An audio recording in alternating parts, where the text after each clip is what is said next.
Saudaraku, dimanapun Anda berada, salam sebangsa setanah air, salam sehat selalu, semoga damai, semoga pula dimudahkan segala urusan Anda dan keluarga, dan dimudahkan apapun yang menjadi keinginan dan cita-cita saudara sekalian. Assalamualaikum warahmatullahi wabarakatuh. Saya Malik Al-Bakir.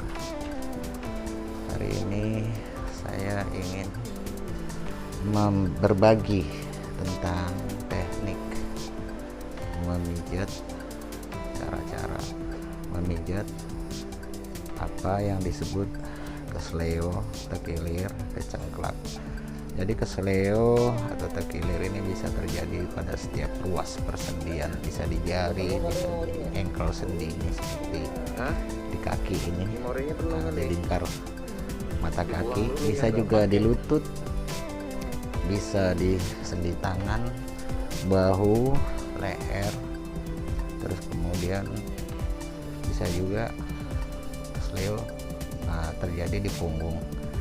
Kalau yang di punggung itu biasanya ini ya, namanya tekilir atau kecengklak, ketarik uratnya. Namun di sini kali ini yang ingin saya bagikan adalah teknik caranya, bagaimana membetulkan atau mengobati cara kesleo dengan cara pijat seperti ini. Jadi kesleo ini kebetulan pasien saya, dia kena di lingkar sendi, di seputar mata kaki atau engkel sendi disebutnya. Tapi karena ini sudah berlangsung ada sekitar 2 harian, itu bengkaknya udah kemana-mana. Jadi memijatnya tidak langsung di titik lingkar sendi itu, di sekitarnya dulu, di yang bagian kaku dan bengkak itu diregangkan, dilemaskan gitu.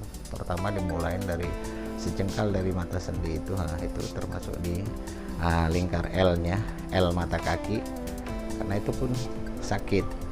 Ini jatuhnya karena dia aktivitas kemudian turun dari tangga dan ini dia tidak memperhatikan anak tangganya, belum sampai ke bawah, dia pikir udah sampai tangga pertama, katanya masih 2 tangga di bawahnya. Ini tidak bisa jalan, tadinya tidak bisa jalan, jadi ini digotong ya, karena dia jalan dengan pakai tongkat pun tidak mampu. Jadi karena ada 2 hari keadaannya begini. Tapi ini bukan termasuk yang berat, misalnya kakinya mengsol ke kiri atau ke kanan, atau bergeser ke kiri dan ke kanan, itu biasanya lebih sakit.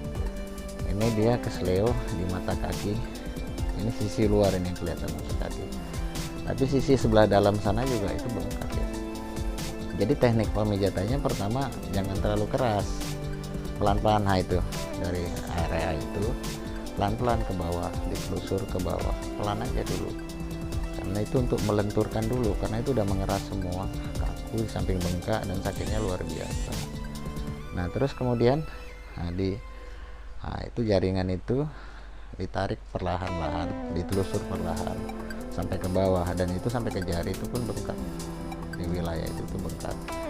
Yang kita lakukan adalah bagaimana pasien itu atau yang kita sedang urut atau terapi merasa nyaman gitu.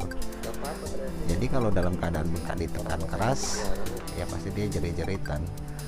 Ini ditekannya lembut aja dulu, tapi harus ada power, karena ini bukan telusur ya seperti pijat balita atau bayi. Ini harus ada power, dia orang dewasa berusia sekitar 35 tahun. Nah itu di wilayah itu kemudian ditekan perlahan pakai jari-jari tangan kanan boleh, tangan kiri juga boleh. Nah terus itu wilayah itu tuh bengkak, karena itu bengkak kita harus kepesin supaya lentur, dan pijatnya juga ini tidak terlalu keras. Namun semakin lama seiring dengan rasa sakit yang berkurang, tekanan kita tambah sedikit.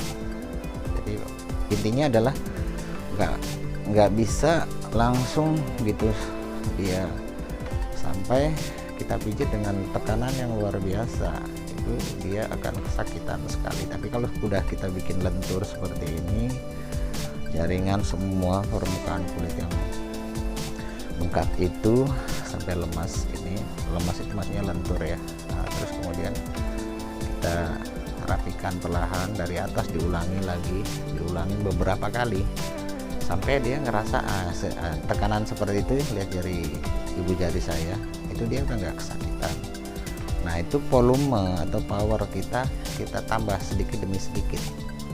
Nah gitu. Nanti di penghujungnya kalau memang ada yang misalnya ada yang miring, apa ini kaki dia ini miring, telapak kakinya miring ke kanan atau ke kiri, ya kita harus tarik betotnya perlahan gitu, betot perlahan.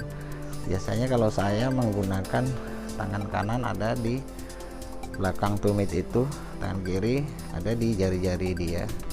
Nah, kemudian saya sentaknya pelan tapi diarahkan ke arah yang benar. Kalau miringnya ke kiri, dia sentakan kita itu power disertain gerakan agak diputar sedikit supaya sejajar ke posisi semula. Jadi kalau misalnya pemijatan seperti ini pun walaupun sakit tapi dia masih bisa ya, maksudnya nyaman. Nah, itu masih bengkak. Nah, itu nyaman. Kenapa? Karena mijitnya pertama ya harus telaten lah. Kalau misalnya untuk pemula yang mereka mau belajar, tutorial ini bisa dijadikan acuan gitu. Jadi maksudnya mijitnya tekniknya kayak gitu. Artinya ya bukan pemula aja, mereka yang pengen atau keluarganya bisa diperhatikan teknik ini, karena teknik ini saya buat dengan sebenarnya, dan saya memulai semua ini dengan belajar anatomi terlebih dahulu. Jadi teknik pijat seperti ini ya ini nggak sulit. Yang sulit itu kalau kita terapi saraf, misalnya orang stroke, vertigo, kita harus tahu titik sarafnya. Saraf kejepit itu agak lebih kompleks lagi, lebih rumit ya, lebih ruwet. Kalau ini mah pemijat biasa ya biasanya bisa. Kalau dia sudah mendarah daging, memang profesi dia, pekerjaan dia ya memijat gitu. Kalau di kami ya saya mijat terapi ngeramu herbal, mencampur bahan-bahan herbal sesuai dengan kepentingan untuk obat apa. Terus kemudian pijat terapinya itu pasti udah sesuai dengan anatomi tubuh, karena saya juga belajarnya ada sekitar 2 tahun belajar sistem jaringan saraf, anatomi tubuh, terus isi dalam tubuh manusia, jaringan pembuluh darah, jaringan urat, dan lain-lain gitu. Jadi ini dia sudah tidak kesakitan, saudara, karena itu di lingkar mata kaki pun di bawahnya itu udah terlihat mulai kempes, dan di jari mulai kelingking, jari tengah sampai jari manis sampai jari tengah itu ditekannya udah tidak sakit. Dan ini tekanan saya yang saya lakukan ini lebih keras ya, lebih berbobot, lebih bertenaga daripada pada saat memulai saya di awal-awal tadi. Nah itu lingkaran itu perlu kenapa ditelusur dari lingkaran saja, lingkarannya harus ditelusur juga ya, karena itu penting untuk menstabilkan atau menghilangkan masalah-masalah kesleo yang ada di daerah situ. Jadi kalau saya pikir sih ibu-ibu juga ya penting ya belajar ini, atau bapak yang memang ada hobinya, nggak perlu harus bakat sih sebenarnya. Yang bagus itu ya memang bakat, tapi ada juga yang memang kemauannya keras dan dia pengen mempelajarinya. Ini pun bisa dijadikan profesi, artinya ya ajang pekerjaan, tapi kita melakukannya secara profesional. Jadi begitu ya saudara-saudaraku sekalian dimanapun Anda berada. Jadi saya harap ini ada manfaatnya bagi kita semua, bagi yang ingin sehat dan bagi yang ingin tahu bagaimana sih pijat itu yang sebenarnya seperti apa, yaitu dari atas ke bawah. Dari atas ke bawah ada juga yang harus disungsang. Kalau memang kita telusur dari atas ke bawah ternyata tidak itu tidak memberikan dampak perbaikan. Nah itu tuh area lingkar dalamnya seperti itu juga gitu. Nah itu wilayah itu. Nah itu kemudian diulangin ke area itu lagi.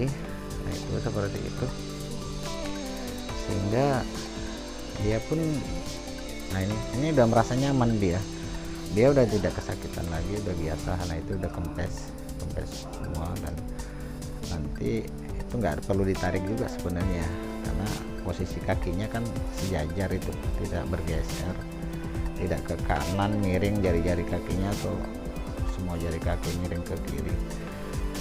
Jadi kalau misalnya ada yang seperti itu ya terpaksa ditarik, kemudian sampai diarahkan ke posisi yang benar gitu ya. Jadi begitu yang bisa saya jelaskan tentang pijit, masalah pijit, kesleo, terkilir, cengklak, dan ini namanya terkilir ya, karena dia adanya ada di kaki. Kesleo juga itu sama sih istilahnya. Jadi demikian saudara-saudaraku sekalian, dari mana Anda berada, mohon maaf kalau ada kata-kata yang salah.